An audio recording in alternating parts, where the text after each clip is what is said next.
अस्पताल देखिए, अस्पताल में कोई सुविधा नहीं, किसी अस्पताल में चलते हैं। अगर बिहार में आज किसी का ब्रेन ट्यूमर हो जाए, किसी को हार्ट की बीमारी हो जाए, किसी को कैंसर हो जाए, तो दिल्ली जाना पड़ता है। मतलब पैसा हमारा बिहार का बाहर जाता है, मद्रास जाता है, बॉम्बे जाता है। तो शिक्षा में आप खत्म कर दिए, स्वास्थ्य को आपने गर्भ में डाल दिया। और तो आपने जब आप आए, एक मुख्यमंत्री जी आए जो अभी भी मुख्यमंत्री बने हुए हैं, उन्होंने क्या किया कि हर ग्राम पंचायत में कहा कि तुम लोग शराब बेचो और पियो। अभी जो मुख्यमंत्री जी है उन्होंने कहा हर ग्राम पंचायत को लाइसेंस दे दिया कि शराब बनाओ, बेचो और पियो। और 2016 में कहा शराब बंद। उन्होंने खुद आदत लगाया, खुद बच्चों को पढ़ने नहीं दिया, लोगों को पढ़ने नहीं दिया, अब फिर कहा शराब बंद। जबकि जानते हैं कि हमारा प्रशासन इसको ढंग से लागू नहीं कर सकता और वो लागू नहीं करा पाए। उसके कारण क्या हुआ, सारे बच्चारे लोग जो पीते थे किसी कारण से, 5 लाख मजदूर लोग जेल में बंद हैं। और वो मजदूर कौन है, सारे के सारे 99.9% शेड्यूल कास्ट के लोग हैं, सारे के सारे। ये है हमारा बिहार सरकार, ये है कुशासन, जो सुशासन लागू बोलते हैं, उनकी कुशासन नीति है कि जिस चीज को आप लागू नहीं कर सकते, आपका यही शासन के अंदर में दारू बनती है और दारू बिकती है। जब आप अपने शासन को कंट्रोल नहीं कर सकते तो आपको इस नीति को फिर से देखना चाहिए। मैं आप लोगों को बताना चाहता हूं, जो आप लोगों को नहीं मालूम है, ऐसी नीतियां उत्तरी दक्षिणी भारत में बहुत सा राज्य ने लाया, कर्नाटका, तमिलनाडु, केरल। लेकिन जब देखा कि हम इसको लागू नहीं कर पा रहे हैं तो उन्होंने वापस ले लिया, उन्होंने वापस ले लिया। तो हमारा कहना है कि शराब पीना बहुत खराब बात है, लेकिन शराब बंद करने को आप लागू नहीं करा पा रहे क्योंकि आपके शासन में इतना भ्रष्टाचार है कि आज आपने शराब माफिया पैदा कर दिया, शराब माफिया पैदा कर दिया हर जगह। ये मैं बोलना चाहता हूँ, तुमको पता है आखिर में सिवान में 70 लोग मर गए और उस थाने में टंकी दारू कहां से आया, आप बताइए। तो एक थाना में जब पकड़ा गया तो बहुत से थाने में होगा। और मेरा तो ये मानना है, पता नहीं आप लोग का मानना है कि नहीं, कि बिना पुलिस का कोई शराब नहीं बेच सकता, न बना सकता। मुझे मुख्यमंत्री बताए कि कितने लोग, कितने नेता, कितने अफसर जेल में बंद है दारू पीने के कारण। एक नेता बता दे, एक नेता बता दे। और मैं तो कहता हूं कि 70 से 80% नेता, ऑफिसर शाम को दारू पीते हैं। तो आप ये देखिए, आप ये देखिए कि इनकी शराब नीति भी फेल करते हैं। शराब नीति बिल्कुल हमें तो समझ नहीं आता कि मैं तो मुख्यमंत्री को कहता हूं कि मुख्यमंत्री जी आप अपने मन से सोचिए, आप मुख्यमंत्री बनने लायक हैं। अपने आत्मा से पूछिए, आपको आत्मा क्यों नहीं कचोटती, अपने आत्मा क्यों नहीं कचोटती। हम लोग तो ऑपरेशन जब करते हैं, गलती से कोई पेशेंट मर जाता है, हमारी गलती से, नेचर के कारण। मेरी पत्नी आ बैठी है, मैं खाना नहीं खाता उस दिन, मैं बता रहा हूं, दर्द होता है।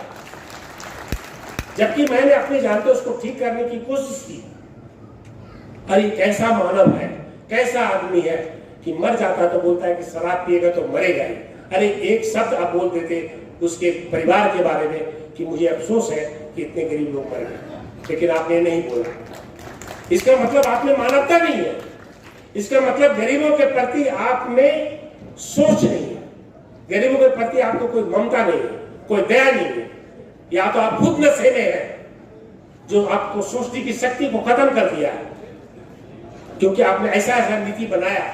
आपने टीचर की नीति गलत बनाई, आपने भ्रष्टाचार पे चरम सीमा पर। अभी मैं नवंबर में जब आया दिल्ली पटना, तो पता चला कि इन्होंने पुल का उद्घाटन किया, अक्टूबर में इन्होंने पुल का उद्घाटन किया जो गोपालगंज से चंपारण जाती है। वो पुल बना था 234 करोड़ का। पुल का उद्घाटन के लिए 1 महीना भी नहीं होता, पुल टूट गया। पुल टूट गया, यानी 234 करोड़ चला गया पानी में। तो एक भ्रष्टाचार की, फिर मैंने सोचा कि देखें बिहार का भ्रष्टाचार कहाँ है। मैंने खोला, रिपोर्ट खोला, तो आप तो सोच नहीं सकते कि कितना यह भ्रष्टाचार है। खूब विधानसभा में रखा गया, टेंडर हुआ रोड बनाने का, सबका टेंडर लिया गया, टेंडर अभी चल रहा था कि भाई एक कौन सा टेंडर पास किया जाए। पता चला कि टेंडर पास होने के पहले पता चला कि मनोहर लाल जी को टेंडर का पैसा भी दे दिया गया कि बनाइए आप रोड। अब आप सोचिए कि रोड टेंडर पास होने के पहले ही 67 करोड़ रुपया दे दिया गया, मतलब डिसाइड ही नहीं हुआ कि किसको देना। तब तक उनको ट्रेजरी से पैसा भी मिल गया। कि कैसा राज्य है। अब ट्रेजरी से पैसा मिलना आप क्या समझते, बड़े बड़े अफसर इन्वॉल्व है। तो उन्होंने क्या किया, आज तक तो मैंने सुना था कि शराब माफिया, बालू माफिया, यहां तो पेन माफिया पैदा हो गया। एक जमाने में गुंडे क्रिमिनल लोग लूटते थे, अब पेन चलाने वाले लूटते हैं। इस जमाने में, इनके जमाने में पेन चलाने वाले लूट रहे हैं हमारे राज्य को, पेन चला करके लूटते हैं। तो पेन माफिया पैदा हो गया। एक नया शब्द आप लिए जरूर है, लेकिन मुझे लगा कि अगर ये वास्तव में बात सत्य है जिसको विधानसभा में रखा गया, मैं पूछता हूं इनसे, मुख्यमंत्री महोदय से, कि अगर ब्रिज टूट गया तो आपने उस कंट्रैक्टर को आपने आउट किया कि तुम ब्लैक लिस्टेड हो, तुम नहीं हो? नहीं, उन्होंने ब्लैक लिस्ट नहीं किया। वही कंपनी फिर से दूसरा ब्रिज बनाया। कहां बनाया? गंडक में 12 करोड़ का। उद्घाटन करने वाले थे, ये तो उनकी भाग्य है कि उद्घाटन करने जाने वाले दूसरे दिन पहले टूट गया। गंडक में बना पुल 11 करोड़ का बना था, टूट गया। उद्घाटन नहीं हुआ था, उसका होने वाला था। वो क्या किसी न किसी कारण से वो डेट एक्सटेंड कर रहा, लेकिन पुल चालू नहीं हुआ, पुल टूट गया, बच गए, सब लोग बच गए। तो ये इनकी हालत है कि भ्रष्टाचार चरम सीमा पर है।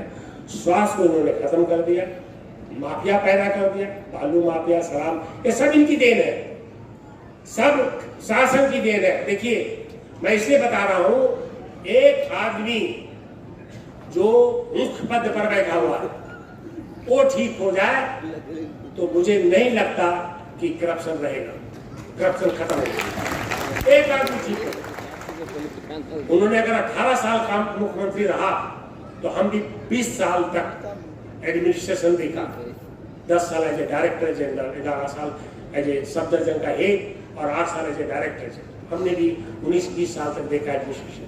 और मैं जानता हूं कि अगर मैं ठीक हूं तो मेरे कर्मचारी कोई गलती नहीं करे, कोई गलती नहीं करे। लेकिन इन्होंने भ्रष्टाचार को एक दिन प्रतिदिन का एक सिस्टम बना दिया। पैसा दीजिए तो काम होगा। मैंने तो ये सुना है कि दाखला खारिज करे जाए अपने खेत के बारे में तो बिना सीओ पैसे नहीं देंगे। मतलब एक ब्रह्मा, मतलब कि वो अपना, आपका राज्य, आपका खेत है, उसको आपको रजिस्ट्री कराना है, लेकिन आप पैसा दीजिए। जो भी वहां पर कर्मचारी है, मुझे नहीं मालूम कौन करता, जो भी करता हो, इंस्पेक्टर कोई भी, तो आप पैसा दिए बिना अपना दाखिल खारिज नहीं कर सकते। ये कैसा संस्था, ये कैसा राज्य भाई? ये हर चीज के लिए पैसा देना है और अपने काम के लिए भी पैसा देना। आप कहीं भी चले जाइए, थाना में जाइए, आपका जिम्मेदार काम है, इलेक्ट्रिसिटी का नहीं लिखेगा रिपोर्ट, घुमाता रहेगा। तो आपका नियम कानून खराब है, आपका शिक्षा व्यवस्था खराब है, आप भ्रष्टाचार में चरम सीमा पर है, आप स्वास्थ्य खत्म है, आपकी बेरोजगारी सबसे आसमान पर है। एक बात और बताना चाहता हूं, आपको नहीं मालूम, हमने ऐसे ही मंत्रालय में घूम रहे थे चीफ सेक्रेटरी से मिलने के लिए, तो देखे कि एक मंत्रालय लिखा हुआ है, उसका नाम है एक का मंत्रालय। एक क्या बोलते हो, एक गन्ना। तो मैंने पूछा गन्ना का मंत्रालय क्यों बना भाई? तो गन्ना का मंत्रालय इसलिए बना कि गन्ना के फैक्ट्री को बंद कर दिया जाए और गन्ना की जमीन को बेचना।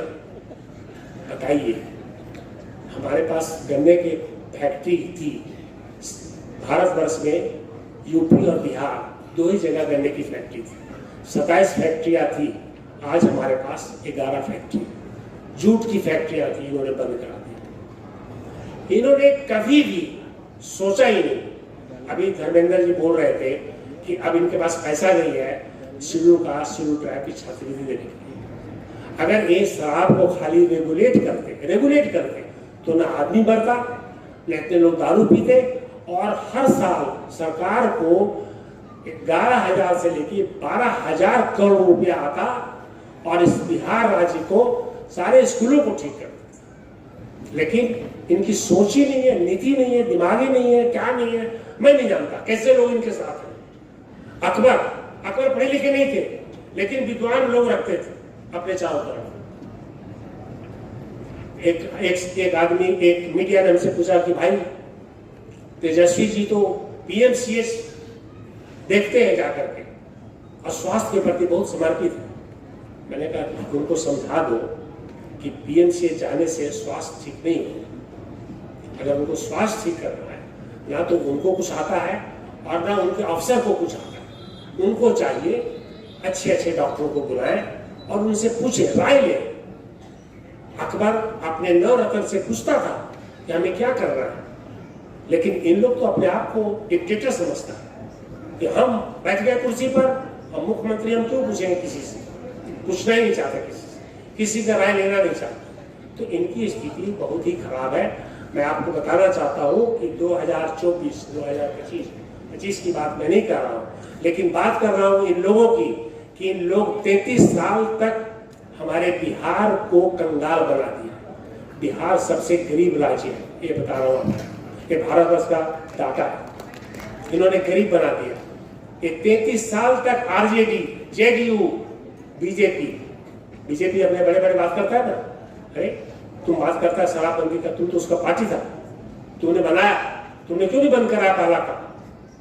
तेजस्वी ज्यादा भी बोलते थे शराब बंद करना, अब तो उप मुख्यमंत्री है, अड़ जाए या तो हम मुख्यमंत्री नहीं रहेंगे, आप बंद करो शराब नीति, या शराब नीति को फिर से रेगुलेट करो, खत्म हो जाएगा, स्कूल बनाओ।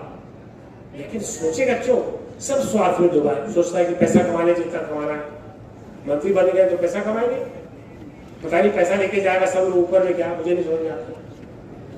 मैं आप लोगों को पूछना चाहता हूँ कौन आदमी ले जाएगा। आप जो कपड़ा पहने हुए, मैं जो कपड़ा पहना, अभी 5 मिनट मुझे क्या होगा मैं नहीं जानता, हर चीज यही रह जाएगा। आप लोग सोचिए, एक चीज भी आप नहीं ले जाएंगे। आप इस बात को डेली सोचिए, प्रतिदिन सोचिए कि मैं इस धरती से कुछ नहीं ले जाऊंगा, तभी आप किसी और के लिए कुछ कर पाएंगे, तभी कुछ कर पाएंगे, नहीं तो नहीं कर पाएंगे। अपने स्वार्थ में, अपने परिवार के स्वार्थ में आप डूबे रहेंगे। अच्छे काम करिए, अच्छे मानव बनिए, अच्छे इंसान बनिए, इस सरकार को हटाइए। इसलिए मैं आप लोगों के पास आया हूं कि क्यों नहीं पढ़े लिखों को सरकार बनाए।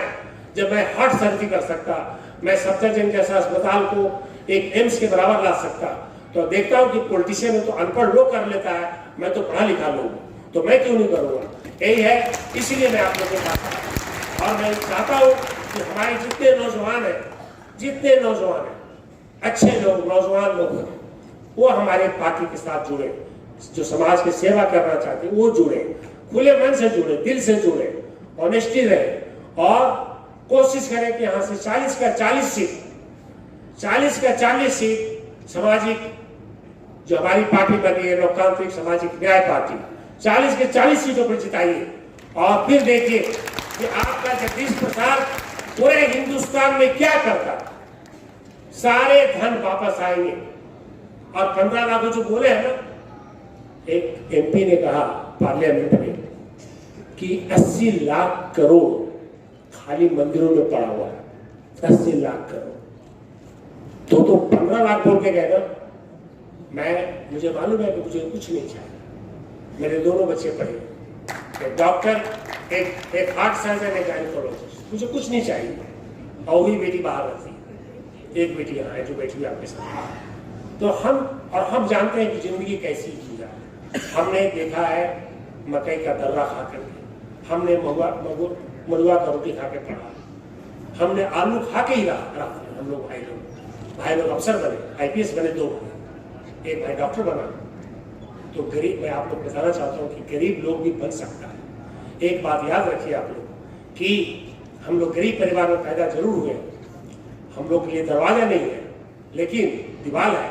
अगर हम ताकत लगाएंगे सब मिल करके, आप खुद भी ताकत लगाएंगे, मेहनत करेंगे, लगन रहेगा, तो आप उस दीवार को तोड़ देंगे। आप याद कर लीजिए 10 समाज को एक आदमी ने सोचे, आप पूरे देश को बदल सकते हैं अगर खाली सोच लीजिए।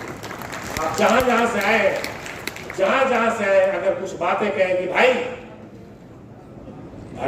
बीजेपी तो देश को बेच रहा है, इसको हटाओ, खाली इतना ही प्रचार करिए, देश को बेच रहा है, इसको हटाओ, और नीतीश और लालू खराब कर रहा है राज्य को, इनको भगाओ,